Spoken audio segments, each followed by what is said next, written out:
তো আজকে আমরা আমাদের কুইজ ওয়ান এর কোয়েশ্চেন টেমপ্লেট নিয়ে কথা বলবো, যে আমাদের কোয়েশ্চেন এর টেমপ্লেটটা কিরকম হবে। সো বেসিক্যালি কোয়েশ্চেন ইজি হবে, যে কোয়েশ্চেন আমরা যেগুলো ক্লাসে পড়েছি, জাস্ট কম্পিটিশন, কোনো প্রুফ আসবে না। তো এই কম্পিটিশনের প্রবলেম গুলোই আসবে, কিন্তু সেগুলো একটু অন্যরকম মানে ভাবে আসবে আর কি। মানে আমরা অ্যাজ ইউজুয়াল যেমন কোয়েশ্চেন কুইজে কোয়েশ্চেন পেয়ে থাকি, যে প্রবলেম দেওয়া এবং সেই প্রবলেমটাকে আমরা লিখি, ওইরকম না।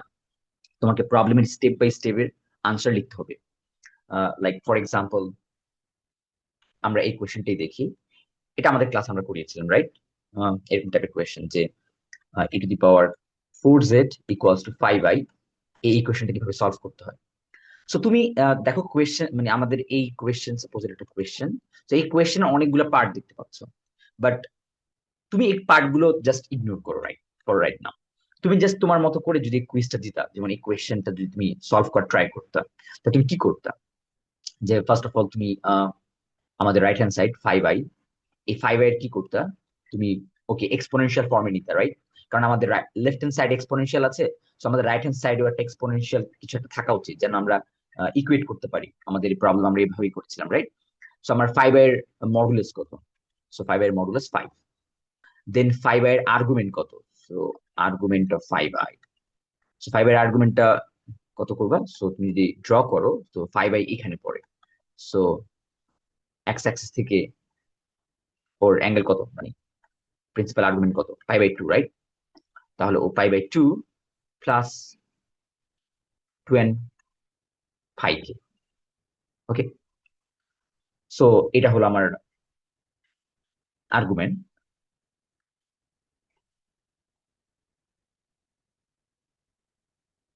তারপর আমরা কি করতাম? তারপর আমরা এই যে জেড, যে 4z, আমরা কি করতাম? e⁴, এই জেড এর রিপ্লেসমেন্টে এক্স প্লাস আই ওয়াই লিখতাম, ইকুয়াল 5i এর এক্সপোনেনশিয়াল ফর্ম তাহলে কি হবে? আমরা জানি যে কোনো কমপ্লেক্স নাম্বার এক্সপোনেনশিয়াল ফর্ম কি? r e⁻i θ। সো আমার আর্গুমেন্ট কত? 5। আমার e⁻i θ কত? এটা, রাইট? 5/2 plus 2n। আচ্ছা, আমি এখানে n দিছি, সো আমার কে দরকার নেই। ওকে, তো দ্যাটস ইট। তারপর আমরা কি করতাম? এই রিয়েল পার্ট আর ইমাজিনারি পার্ট কি ইকুয়েট করতাম, রাইট? সো আমাদের এটা যদি আমরা ভাঙি, exponential form e⁴x dot e⁴i y equal 5 5/2 plus 2 and 5। তাই আমাদের লেফট হ্যান্ড সাইড আর right hand side real part কত? যে এখানে রিয়েল পার্ট হলো এটা, সো e⁴x, আর এখানে রিয়েল পার্ট হলো 5, এটা ইকুয়েট করলাম। আর রাইট হ্যান্ড সাইডের আর্গুমেন্ট কত? সো আমরা জানি e⁻i θ হয় আর্গুমেন্ট, তাহলে আই বাদে এখানে কি আছে? 4 আর ওয়াই না? মানে ব্যাপারটা বোঝার ট্রাই করো। আমি যদি e⁻i 4y না, তাহলে এটা থেটাটা কত? 4y। আর এখানে থেটাটা কত? 8। তাহলে আমি কি বলতে পারি? 4y equals to 5/2 plus 2 and 5। So এখান থেকে আমার এক্স এর ভ্যালু কত? এক্স এর ভ্যালু হলো লন, এক্সপোনেনশিয়াল পাশে চলে গেছে, সো লন 5 ডিভাইডেড বাই 4। আর এখান থেকে ওয়াই এর ভ্যালু কত?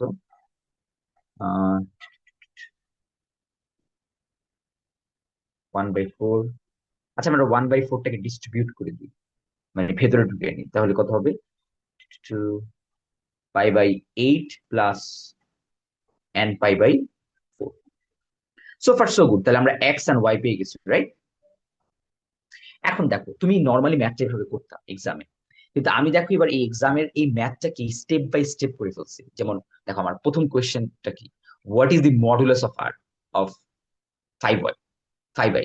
তো 5i এর মডুলাস কি? তুমি এটা বের করতে না ম্যাথ করার সময়? সো এক্স্যাক্টলি আমি দেখো তোমার স্টেপ গুলো কি, তোমাকে আমি কোয়েশ্চেনটাকে ভেঙে স্টেপ ওয়াইজ তোমাকে আনসার করতে বলতেছি। So what is the modulus? এটা আরো ভালো, মানে তুমি যদি কোয়েশ্চেন সাপোজ তুমি এই অ্যাপ্রোচ ভুলে গেছো ম্যাথের, তুমি কিন্তু পরীক্ষার হলে অলরেডি একটা হিন্ট পাচ্ছ, রাইট? যে তুমি ম্যাথটা কিভাবে করবা, কারণ আমার প্রত্যেকটা স্টেপ কিন্তু আমি তোমাকে আস্ক করতেছি, তার মানে তুমি অলরেডি হিন্ট পেয়ে পেয়ে কিন্তু ম্যাথটা করতেছো। তার মানে আরো ইজিয়ার এই কোয়েশ্চেনের এক্সাম দেওয়া। তাহলে তোমাকে প্রথমে মডুলাস আস্ক করছে, যে তুমি তুমি প্রথমে মডুলাস বের করতে, 5 এর মডুলাস কত? 5। তার মানে এই বক্সে 5 answer, right? In which quadrant does 5i লাই? তোমার কোন কোয়াড্রেন্টে 5i লাই করে? তুমি দেখছো যে 5i কোথায়? এই জায়গায়। তাহলে এটা কি হবে? Positive imaginary Axis, right? কারণ এটা তো ফার্স্ট কোয়াড্রেন্ট অথবা সেকেন্ড কোয়াড্রেন্টে পড়ে নাই, মানে মাঝখানে পড়ছে। তাহলে এই লাইনটাকে আমরা কি বলি? ইমাজিনারি অ্যাক্সিস বলি না? সো ইমাজিনারি অ্যাক্সিস বলি। আর এটা ইমাজিনারি অ্যাক্সিস এর কোন পাশ? পজিটিভ পাশ। So positive imaginary axis. So এটা আনসারটা হবে পজিটিভ ইমাজিনারি অ্যাক্সিস। সো এই আনসারটা নিয়ে তুমি মাথা ব্যথা না, এটা তুমি জাস্ট পজিটিভ ইমাজিনারি অ্যাক্সিস আপাতত হিন্টের জন্য লিখে দাও। কারণ আমরা আসলে এই আনসার গুলো পরে একটা সময় গুগল ফর্মে ইনসার্ট করবো। ওকে, তো ওইখানে ড্রপ ডাউন থাকবে। তো তোমার লিখতে হবে না কিছু, ড্রপ ডাউন থেকে সিলেক্ট করবে আর কি এটা কোন অ্যাক্সিসে করছে। এখন দেখো তুমি একটু করার পর তোমার নেক্সট কোশ্চেন কি, what are the value of a and b if the argument theta of i written as. তার মানে তোমার আর্গুমেন্ট অফ ফাইভ আইটাকে তুমি এই ফর্মেটে আমি মানে লিখতে বলতেছি তোমাকে প্রথমে আগে। তো তুমি দেখো তোমার আর্গুমেন্টটা তুমি যখন লিখো, তুমি দেখো pi by two, two n pi লিখছো না? তাহলে আমি পাই বাই টু কে যদি লিখে ট্রাই করে দেখো, pi by two plus two n পাই।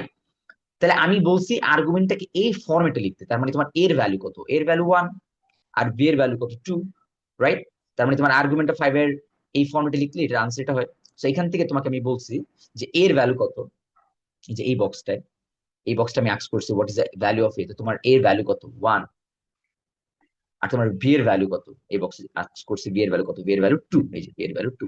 মানে আমি তোমার আনসারের সাথে আমার এই ফরম্যাটের ম্যাচ করতেছি, ম্যাচ করে এ আর বি এর ভ্যালু গুলো ইনসার্ট করতেছি বক্সে, রাইট?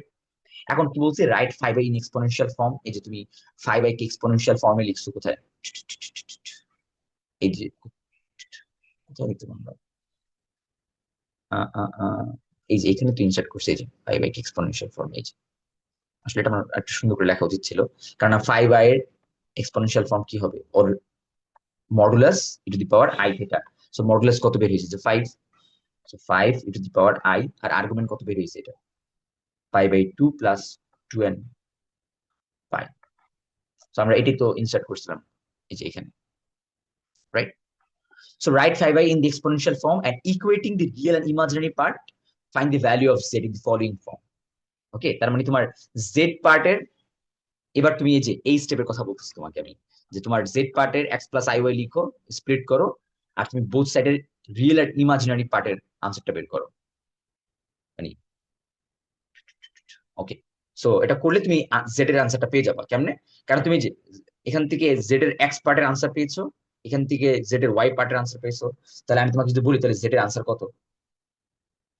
জেড এর আনসারটা কত? কারণ জেডটা কত? জেড মানে তো এক্স প্লাস আই ওয়াই। তো তুমি এক্স এর ভ্যালু কত পেয়েছো? তুমি এক্স এর ভ্যালু পেয়েছো ln five by four plus y এর ভ্যালু পেয়েছো কত? So z plus i y pi by eight plus n pi by four. So এটা তোমার আনসার না জেড এর? সো আমি তোমাকে বলছি ওই জেড এর যে ভ্যালুটা পাবা সেটা এই ফর্মেটে লিখতে। তাহলে দেখো তো আমার এই ফর্মেট অলরেডি আছে না? সো এইটুকের ভ্যালু কত? এ না? এইটুকের ভ্যালু কিন্তু এ।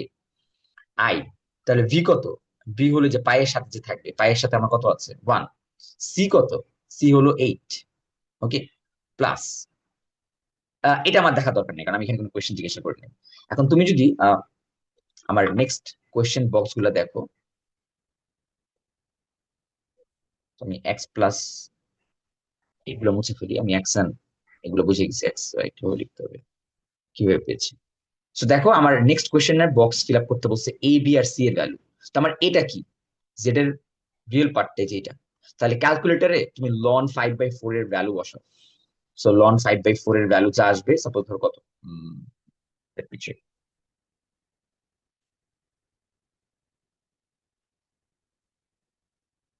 So ln 5 divided by 4. So এটার ভ্যালু 0.402 সো তুমি এই আনসারটা বসাবা, মানে এটা তুমি কত ডিজিট প্রিসিশন বসাবা? নর্মালি 3 ডিজিট প্রিসিশন বসালেই হবে। ওকে, তার মানে 0.402 এটা বসাবা। ওকে, মানে যে কোনো সময় তুমি কোনো একটা ক্যালকুলেট করে মানে কোনো যদি এরকম ইয়া পাও, মানে নাম্বার পাও, অবভিয়াসলি নাম্বারটাকে তুমি ক্যালকুলেটরে বসিয়ে ওইটার ডেসিমাল ফরম্যাটটা লিখবা আর কি, মানে যে 0.402 বা এরকম কিছুটা লিখবা। মানে যেহেতু এটা এটা গুগল ফর্মে লিখা যায় না, রাইট? মানে লন ফাইভ বাই ফোর তো আর লিখা যায় না। তো তুমি এটার ভ্যালুটা লিখবা আর কি। সো এটা এর ভ্যালু এলো। তারপর বি এর ভ্যালু কি? আমার বি কোথায় ছিল? এই বি ছিল এই যে পায়ের সাথে নমিনেটরে কি। সো পায়ের সাথে নমিনেটর 1, তার মানে বি এর ভ্যালু 1। আর সি এর ভ্যালু কে, ডিনোমিনেটরে কি আছে 8, তো সি এর ভ্যালু 8, রাইট? এই তো ডান, আমার প্রবলেম সলভ। তার মানে তুমি একটা জিনিস খেয়াল করো, আমি প্রবলেমে তোমাকে প্রচুর হিন্ট দিচ্ছি। মানে ইনফ্যাক্ট তুমি যদি প্রবলেমটা ভুলেও যাও, তোমার কিন্তু এই হিন্ট ওয়াইজ তুমি আগালেই কিন্তু তুমি একটা পেরে যাচ্ছ। তার মানে মানে এই ফরম্যাটের কুইজে তুমি আরো মানে ভালো করার কথা তোমার।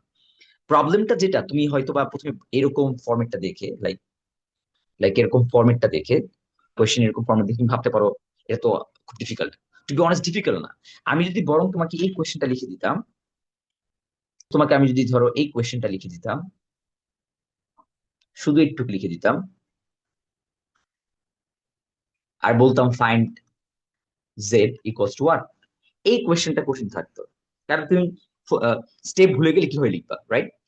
তাহলে আমি মনে করি তোমার এই ফরম্যাটের কুইজের জন্য তোমার মানে এই ফরম্যাটে তোমার কোয়েশ্চেন থাকলে তোমার কুইজ দেওয়াটা আরো ইজিয়ার হবে। জাস্ট কি, তুমি তোমার মতো করে ম্যাথ করবা আর হিন্ট দেখবা যে কি চাইতেছি। যেমন 5i এর মডুলাস কত, 5 in which quadrant lie, positive, imaginary, axes. দেখো, মানে একবার তুমি ম্যাথটা করে ফেলার পর তুমি বক্স গুলো তো অটোমেটিকলি ফিল আপ করতে পারতেছো, রাইট? তারপর তোমার এর ভ্যালু এখানে কি আসছিল, এখানে আসছিল π/2 প্লাস 2 and 5, তাহলে এর ভ্যালু 1, যে এখানে এ। আর বি এর ভ্যালু হলো 2। তারপর আমাকে কি বলছে, আহ তারপর আমাকে বলছে write 5i in exponential form and equate. তাহলে এখান থেকে আমরা জেড এর ভ্যালু কি পেয়েছিলাম জানি, লন 4/5 নাকি লন 5/4, আই গেস লন 5/4 ছিল। সো লন 5/4 প্লাস আই, ফরম্যাটের সাথে মিলাবা, অলওয়েজ ফরম্যাটটা মেইন। এখানে ফরম্যাটের সাথে তুমি আনসার না মিলাও, তুমি কিন্তু এবিসিডি এর ভ্যালু উল্টা পাল্টা বসাবা, তাহলে কিন্তু তোমার মার্কিং এ প্রবলেম হবে, মানে মার্কিং পাবা না, ভালো মার্ক পাবা না। কারণ তোমার ফরম্যাটের সাথেই কিন্তু আমি আনসারটা ম্যাচ করতেছি, রাইট? তাহলে তোমার এখানে কত ছিল, আমার 4 দিয়ে ডিভাইড করছিলাম ভেতরে, তার মানে π/8 প্লাস